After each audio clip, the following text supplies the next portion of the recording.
not really be, end of the day, competitive. And then Michael Porter's theory may come into action, and we may be okay to get a few products from outside the country where we really don't have the economic scale, latest technology or capability as yet. I do hope we can develop it in the years ahead. But this comes with a caveat. We have to assess our supply chains, and I would urge each one of you and the 250,000 members to assess your supply chains for vulnerabilities. Assess your supply chains of the future and see whether you are overtly dependent on any one geography or one supplier, one or two suppliers. Is there a concentration of dependence which can hurt your production capabilities? And in this day and age when trade is sought to be weaponized, and we've all experienced it, we really need to be extremely cautious and conscious in whatever field we are in. And I would think that the pharma industry would be very, very vulnerable for its KSMs or APIs. We as a nation, if we were to assess, would be vulnerable for our dependency for aircrafts or aircraft engines or aircraft maintenance. COVID was a wake-up call for all of us. And I do think making India a global manufacturing hub would be very high on the agenda of Indian industry. Second, can we look at converting the millennia children, the Amrit generation as we call them, all the kids born after 2000, into a skilled workforce, talented, skilled workforce of consequence? There's huge demand for good people.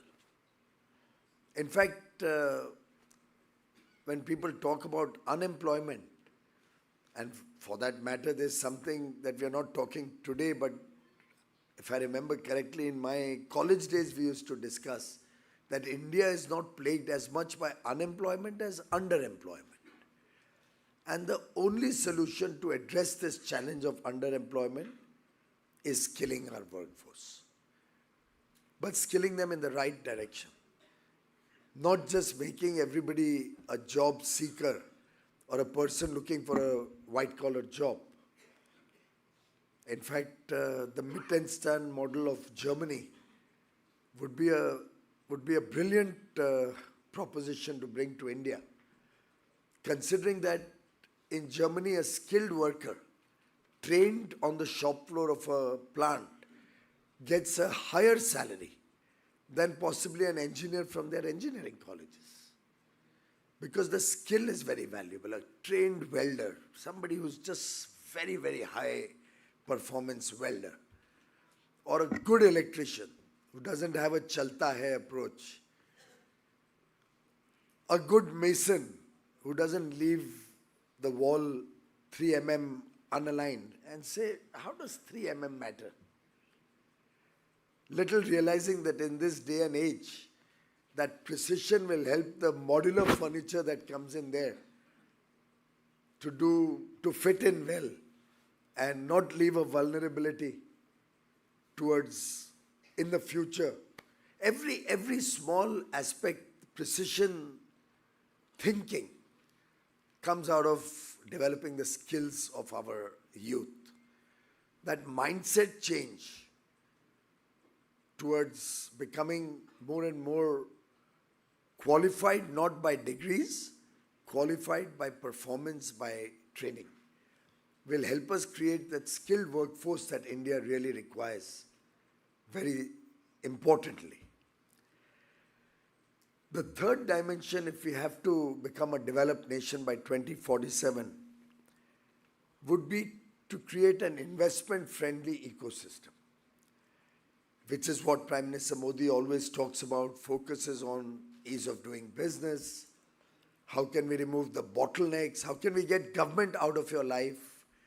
How can we deregulate as much as we can, reduce the So compliance burden, decriminalize onerous laws, eliminate obsolete laws. For that matter, today afternoon at 3 o'clock, I'm sitting down with the stakeholders from the investment community to discuss what more we can do to make foreign direct investment and foreign institutional investment, both FDI and FII investments, faster, smoother, more efficient. And my belief is that when we see greater flows of forex coming into the country on investment, clearly it will lead to job creation, clearly it will bring in new technologies, clearly it will bring in R&D and innovation into the country. It will bring in modern technologies, defense manufacturing, security systems. Also, greater stability to our currency, help reduce inflation further. Of course, this month is a remarkable low, but one has to plan for a longer period of time. And we do need to see policy certainty, we do need to see stable currency, we do need to see confidence in investors about the entire investment ecosystem. And that would be an important element of creating that investment-friendly ecosystem in our journey in the Amrit Kal towards Viksit Bharat. And the fourth dimension would, of course, center around technology. Can we get cutting-edge technologies into the country? Of course, whether it's artificial intelligence, quantum computing, machine learning, all of these is going to need talent. And India producing 2.3 million STEM graduates every year, with so much happening in terms of setting up of GCCs in the country, global capability centers. So much happening in terms of government support to promote our startups, to promote our innovation ecosystem. We've just come out with the guidelines of the 100,000 crore, $12 billion Research, Development and Innovation Fund, RDI fund.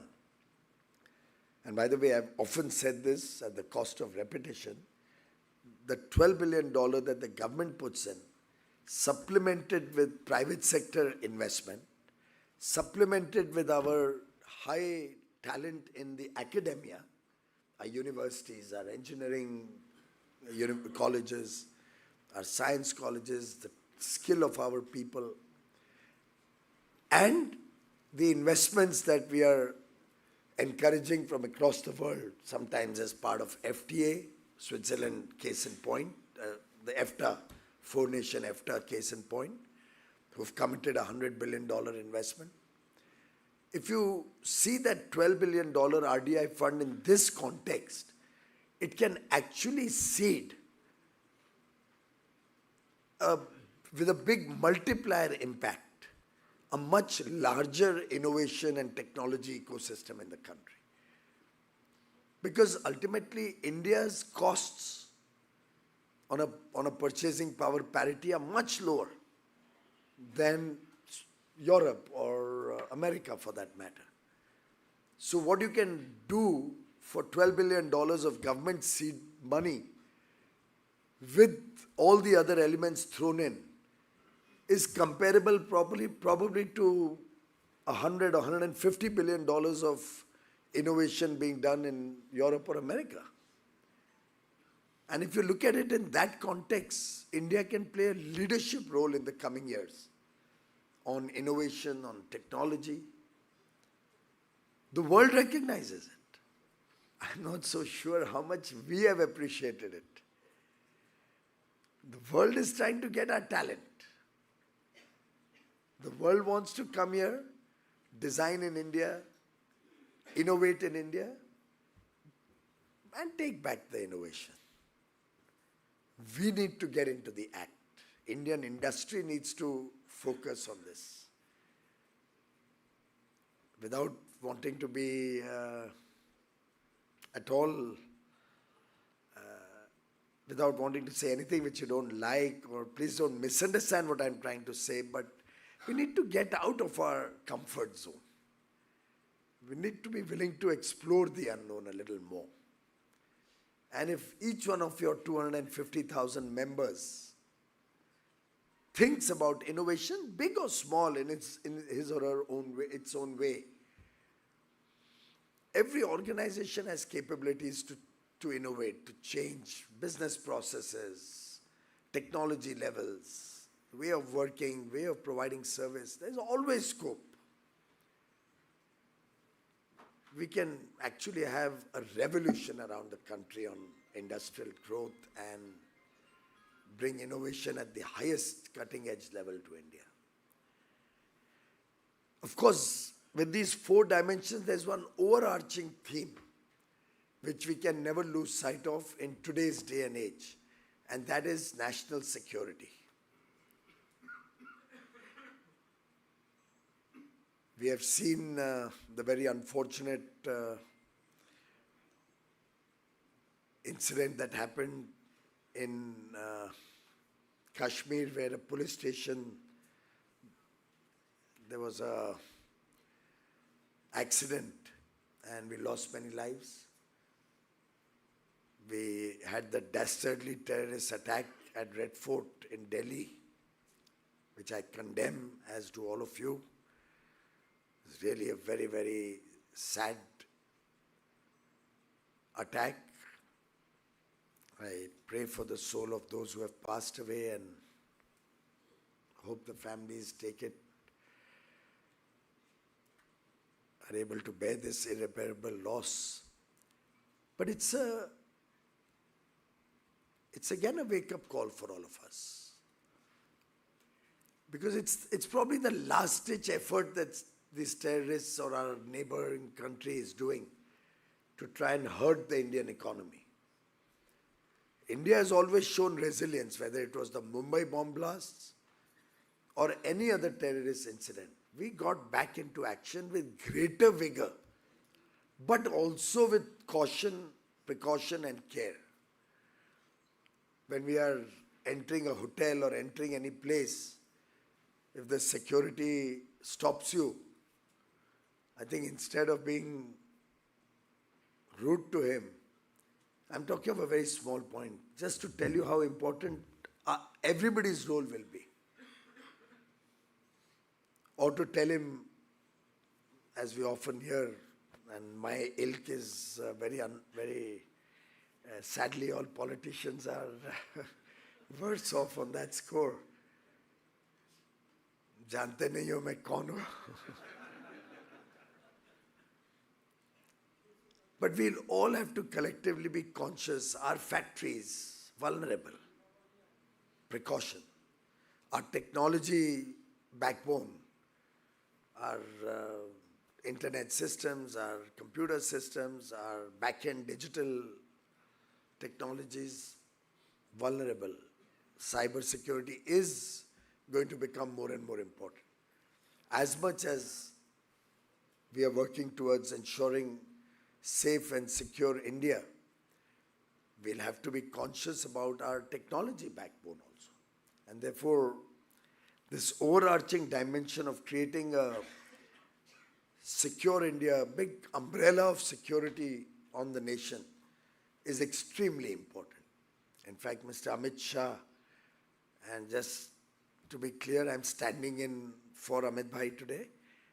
You'll very much appreciate that there's a government formation in process in Bihar after a stupendous victory.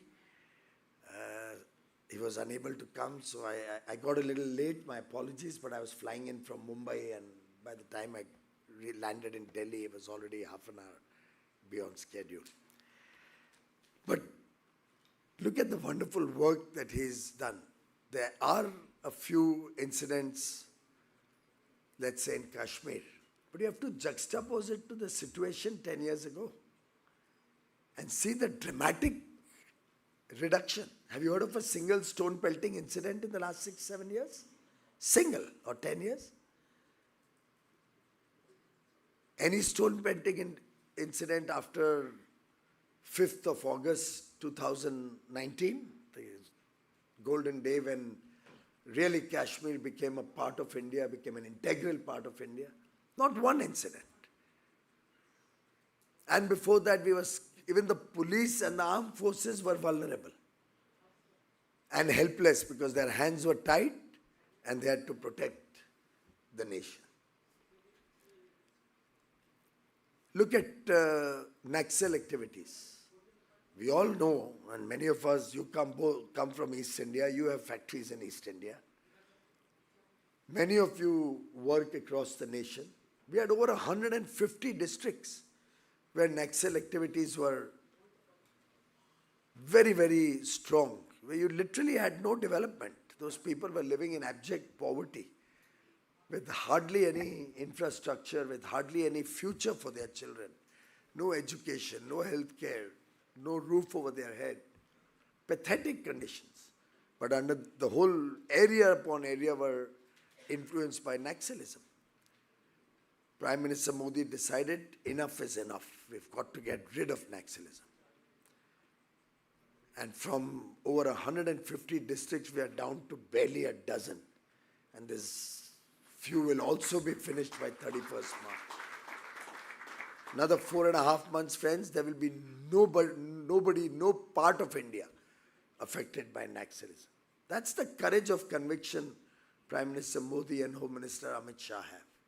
They take bold targets, bold decisions, and then follow it through to the end. That's politics of performance. That's good governance. And that is what the people of Maharashtra, with an overwhelming majority for us, people of Haryana, unprecedented vote and majority for the BJP, people of Delhi, getting relief after over a decade of misgovernance and corruption, the people of Bihar. I don't think any of us, frankly, I didn't expect to win seats. But Mr. Amit Shah did. And tongue-in-cheek, you would say, the damn thing looks so good, the result is going to be very good. But do I say it publicly? So he stuck to 160. But when I met him in Patna just before the election, the first phase of the election, you could see the confidence. And that confidence came out of performance. We have done some good. Who had ever imagined that a state where government after government kept the people deprived because they believed that if the people become well-to-do, if the people start having electricity in their home, having water in their home, having television sets or digital connectivity and smartphones, they'll start aspiring for more. Better to keep them poor. That was the politics at one point of time that the Congress or the RJD type parties indulged in. Keep the people deprived and poor so they don't know what's better for them. And what did Prime Minister Modi do? Inform them of the good things of the world so that every child born in this country is aspirational, is working towards a better future for his family and his children. Build up that drive, that fire in the belly to get the best out of every Indian. And I think that is the critical difference between the old age thinking and today's India, where good economics makes for good politics and performance is rewarded. After all, this is the third term of Prime Minister Modi. And we all know how difficult it is for a party in power to overcome anti-incumbency. But you can see state after state across the country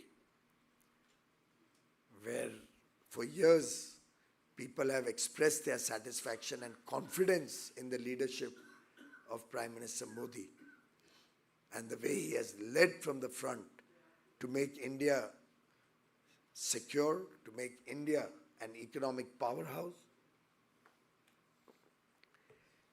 And if one was to assess what is the difference between before 2014 and after 2014, I can give you all the statistical numbers, all the fragile five to top five, the macroeconomic fundamentals, the way banking has evolved, the way inflation has been kept under leash, the way growth has been a focus, deficits have reduced, COVID was tackled. I can give you a lot about all the good work that's happened.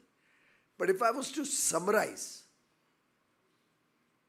the performance which the nation has experienced, this journey moved from Virasut to Vikas and then Vishwas. For our foreign guests, there was a sense of entitlement. There's literally family-led politics. And we have no objection to somebody from a political family getting into politics, but on his own merits, on his own steam, through performance, not as an entitlement. There was years and years of politics of entitlement, what we call Virasut. And post-14, we saw that move to politics of development. And in his third term, Prime Minister Modi has got the trust of the people. And it's the politics of trust that is powering India towards becoming a developed nation. We came out with the Jan Vishwas bill, and now we've brought out a second version. And just as a piece of good news, we've already readied a third version of Jan Vishwas, which is decriminalizing all the provisions of law wherever we can to make life easier for businesses and the common man. And it's a two-way trust. It is because the government and Mr. Modi trust the people and the businesses of India. And the people trust Prime Minister Modi that this is possible. When you have a two-way confidence in each other, Vishwas, that is what defines India today and helps us become the world's fastest growing large economy. Has helped us to take 25, 27 crore people out of abject poverty, extreme poverty in the last 11, 12 years. That is what has powered us to become from the 11th largest to the 4th largest economy. Well on track to become the 3rd largest, well on track to become from a 4 trillion economy today to a 30 to $35 trillion economy. All of this is possible on 3 pillars. The pillar of Atmanirbharta, self-reliance. The pillar of Atma Vishwas, self-confidence. And the pillar of Atma Sanman,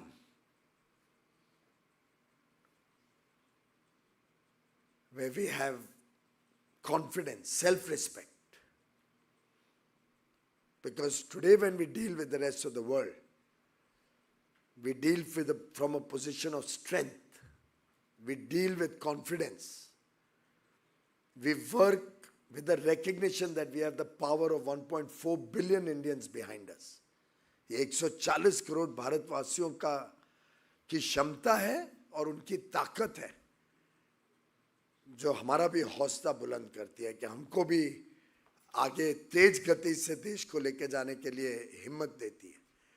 बड़े लक्ष्य की तरफ तेजी से जाने के लिए हम सब में आज वो आत्मविश्वास है, हम सब में आज वो आत्मनिर्भर होने का जुनून है और हम सब में वो आज आत्मसम्मान है कि हम किसी के सामने झुकेंगे नहीं. That defines the India of 20 25.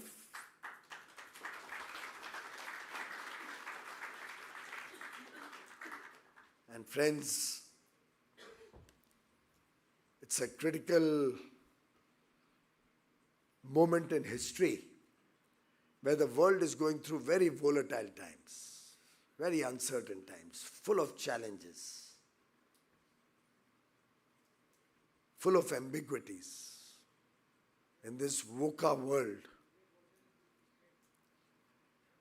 India is an oasis in the desert. India provides stability, provides an ecosystem of prosperity, of growth, of unity, unity in our diversity. India does FTAs with developed nations with confidence because we know we can compete with them. We complement the work that's happening in developed nations with the work that India is doing, which creates for a win-win situation for both parties, both stakeholders. We are today working towards inclusive and sustainable growth, where growth cannot be the power or the fulfillment of a few people's desires, where 140 crore Indians, 1.4 billion Indians will enjoy the fruits of development. And we are a conscious, responsible global citizen. And therefore, sustainability is at the core of our development imperatives, of our growth and our performance. It's not because somebody else told us any inconvenient truth. It's not because some other country or nation told us you have to be sustainable. Sustainability is at the core of India's thinking. It's at the core of the way we've all lived and been brought up. Every Indian is conscious of waste. Every Indian respects and recognizes the importance of nature. So much so that probably India, through ancient texts, recognized the energy and power of the sun far, far, far before anybody else could even imagine that there's something like solar energy. And friends, together we can do wonders. If we all take it upon our shoulders that we are going to really work together as a team to make India a developed and prosperous nation by 2047. I think no power on earth can stop us. And let me make an offer. On our part, as government, we'll focus on 5 elements. FICCI, FICCI. We'll focus on fiscal discipline and build a strong foundation, the macroeconomic foundation. We'll give you the enablers. We'll bring a deep focus on innovation, building up the culture of research, of development, indigenous capabilities in that. We'll provide connectivity and critical infrastructure that's required. We'll give you opportunities for commerce, a greater degree of trade possibilities around the world with more and more well-meaning, balanced, strong free trade agreements in consultation with all of you, protecting Indian interests to the maximum level, but still it has to be a two-way trade. We'll also give you a corruption-free government. And finally, we'll focus on inclusive growth so that every child born in India has a bright future ahead of him.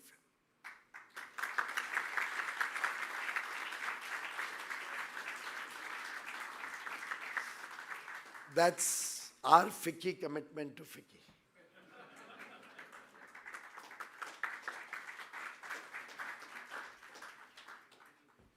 Honorable Prime Minister, when he addressed your 93rd AGM 5 years ago, had said, and I quote, FICCI's centenary celebration isn't far away.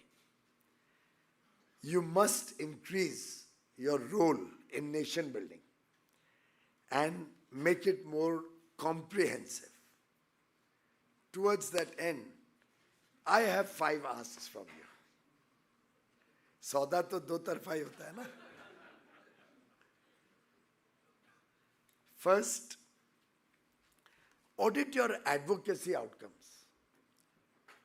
Advocacy is an important role of any organization like yours. Speaking up for industry, being more demanding. I remember we have friends from the tire industry here for years. They were suffering for lack of policy initiatives from the government. But if you continue and you persevere, you get hurt. Audit all your advocacy engagements and see where we stand. Also see whether it was really in national interest or were we swayed at times wrongly. It's possible. And I think if FICCI was to assess how many times your ideas got accepted, which are the ideas which got accepted, which did not, why they did not, maybe you may find some which need to be reiterated. Don't give up. There may have been some ideas that got lost along the way. But this exercise will help you in assessing your own role in the next century or coming years in a new way. It will revitalize your work to be the voice of industry. Second, please set bold targets. We need all of industry to be bigger and bolder. We can't rest on our laurels. We can't be satisfied with incremental growth. We need to be aspirational. We need to venture out of the ordinary. Let's be much more bolder. In fact, I've often said, and again at the cost of repetition, because I persevere and I'm sure I'll be successful. We need domestic capital. We need Indian money to get into the startup ecosystem. We need Indian money to get into innovation, R&D. We can't have a situation that all good ideas are sold out to foreign investment. We welcome foreign investment. But after the unicorn status is achieved, at the initial stages, we should have domestic capital. Leaving something on the table for the promoters also of that idea, or the startup entrepreneurs, or the visionaries of tomorrow. But be bold in your outlook and your ambition. Third, study the best-in-class facilitation models. How does Korea do it? How does Japan do it? How does Australia do it? How did Sweden do it? Which will also help you assess what more FICCI should be doing. Should we be looking at an outward foray through international operations? Can some of the senior leaders of the organization adopt? So, Mr. X, I've been advised by friends I shouldn't take names when I give a speech, otherwise I often give responsibility while I'm speaking.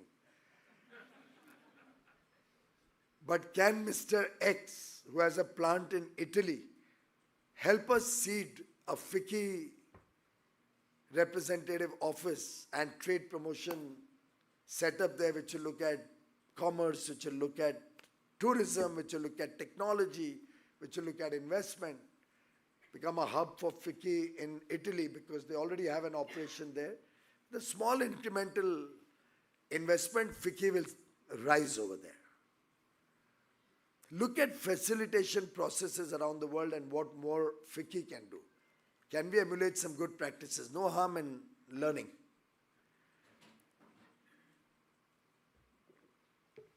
Fourth, all of us need to mentor our next-gen leaders.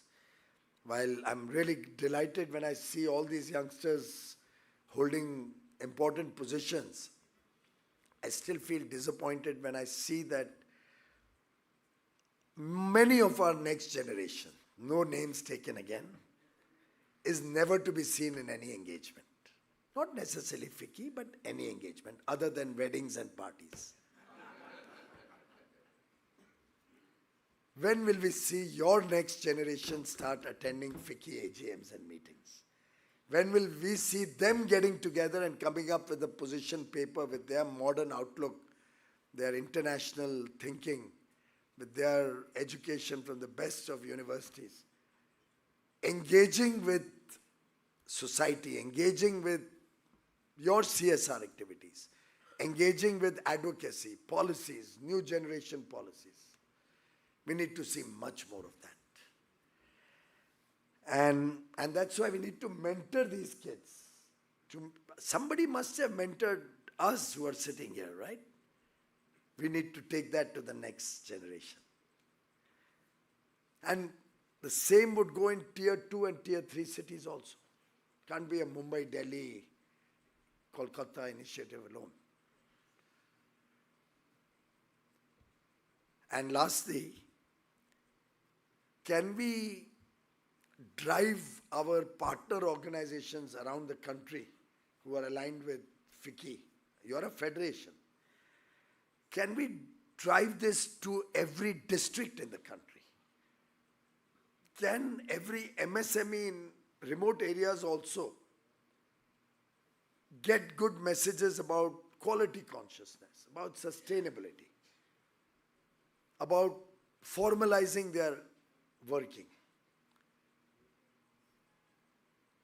Can we bring export to the fore as not something which is, if you have an order you will export, but something you are really proactively working on?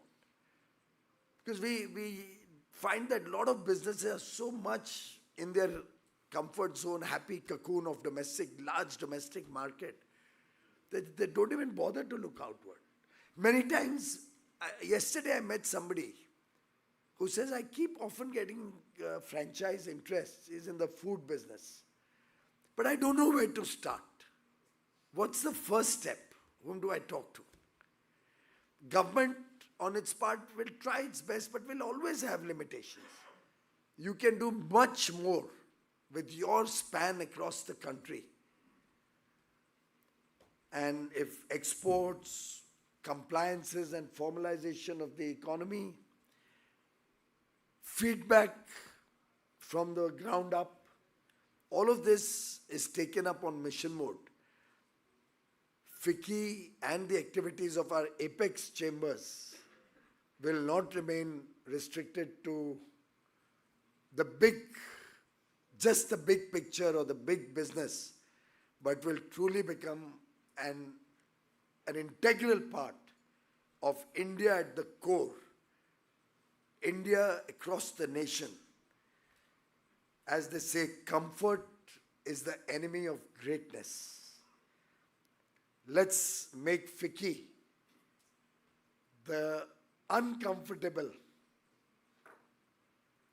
leader who will power India towards Viksit Bharat. Thank you very much.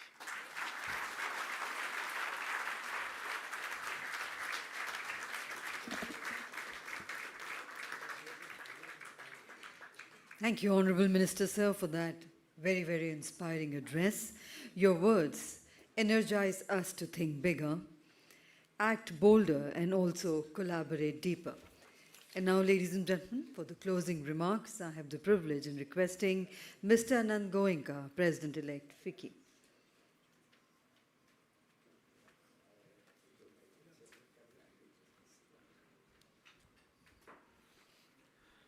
Honourable Minister, friends, on behalf of FICCI and the entire industry, I extend our deepest gratitude for such an inspiring address today.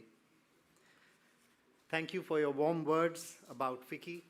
I think the voice of the father of the nation cannot be more relevant today which has been echoed several times by our Prime Minister, of becoming Atmanirbhar.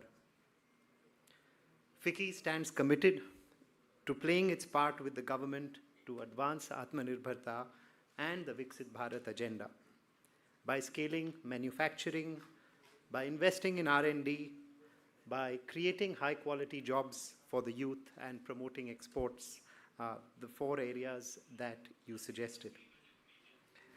I'd like to add, sir, that industry truly values your balanced approach to trade agreements as well. It promises greater market access, technology collaboration, opportunities across sectors like engineering, textiles, pharmaceuticals, and through these discussions, you have always put India first. This government has always filled us with pride, with confidence, with Atma Vishwas and Atma Samman, and it is on us now to act on the way forward that you have set forward for us. I'd like to also thank my colleagues at FICCI, members of the NECM, distinguished guests, and friends from the media for joining us today.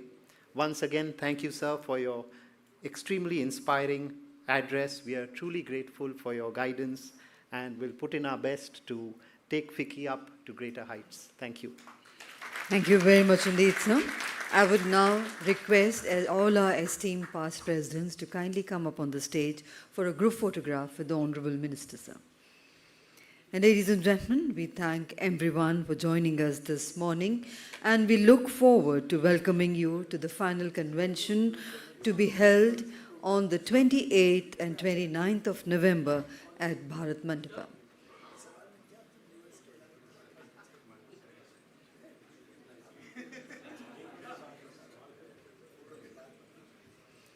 And after that group photograph of all our esteemed past presidents with the Honorable Minister, sir, we once again take this opportunity to thank Honorable Minister, sir, for joining us, for gracing this very special occasion of the curtain raiser of the 98th AGM and Annual Convention of FICCI. The final convention will be held on 28th and 29th of November at Bharat Mandapam. Let's once again put our hands together to thank the Honorable Minister, sir. And we invite all our distinguished guests to kindly join us for lunch, which is being served outside in the lawns. Enjoy the warm hospitality of FICCI along with the warm winter sun. We hope you all enjoy your lunch and have a wonderful day ahead. Good afternoon, Namaskar, Jai Hind.